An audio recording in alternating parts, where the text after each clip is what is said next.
Le chemin de l'école ne lui a pas souri, mais elle n'en a pas fait une excuse pour être oisive et tributaire des parents. Après l'obtention du bac GD, elle s'est tout de suite convertie dans la peinture et gagne sa vie aujourd'hui par le gain que lui procure ce métier. Elle, c'est Caprice Coraline Punga, jeune Congolaise de 21 ans, que Daniel Luisien et Relbi ont rencontré alors qu'elle était en plein chantier à Ngoyo, dans le 6e arrondissement de Pointe-Noire. Elle est certes jeune, mais a dit non à l'oisiveté. Si les études ne lui ont pas souri, Coraline a toutefois rebondi par sa passion. Âgée de 21 ans, elle s'est lancée dans la peinture. Je m'intéressais au dessin. Et ça fait ensuite, lorsque j'ai commencé à regarder mon oncle, lui qui est dans le domaine, il a fini par piquer ma curiosité et je voulais absolument apprendre. Parce que j'étais d'abord basée sur le tableau.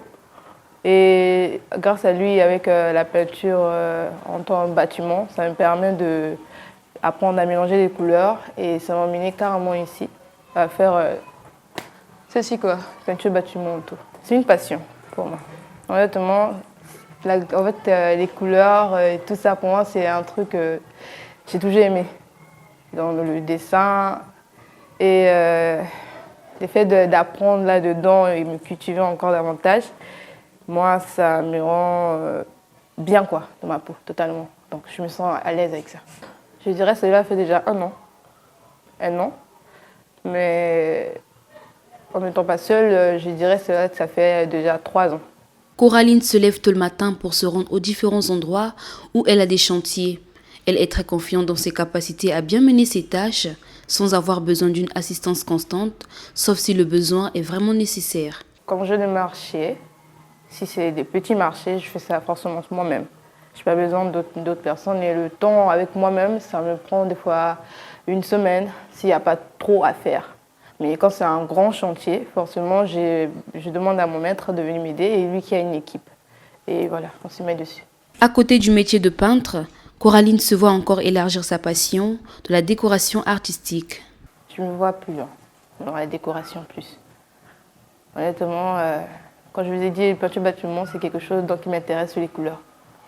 Et forcément, je ne vais pas aller loin avec eux, mais je ne dis pas, je ne sais pas encore avec ça. Mais ce qui m'intéresse plus, c'est la partie textile.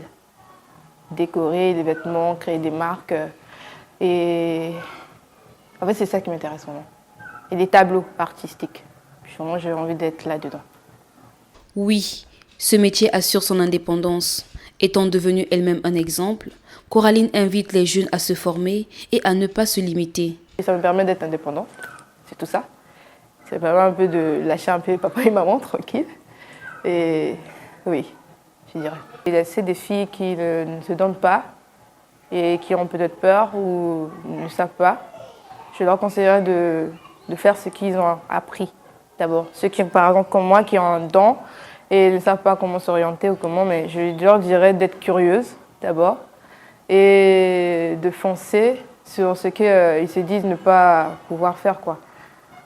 Comme, c'est pas seulement être peintre, ça peut être autre chose. On dit soudure, non, c'est pour homme, maçon, c'est pour homme. Mais toi, si tu as la connaissance là-dedans, tu peux faire et puis donner aussi à d'autres filles à se lancer là-dedans. Qu'on change un peu cette routine-là, on s'est dit il n'y a que des hommes qui peuvent faire, non. Il y a aussi des femmes qui peuvent faire. Donc voilà, je les encourage de se lancer et de travailler durement là-dedans et d'avoir vraiment la force. Il n'y a pas de sot métier, il n'y a que de sottes gens. Coraline peut être une source de motivation pour celles et ceux dont la carrière estudiantine n'a pas été florissante, mais aspirent toujours à la réussite.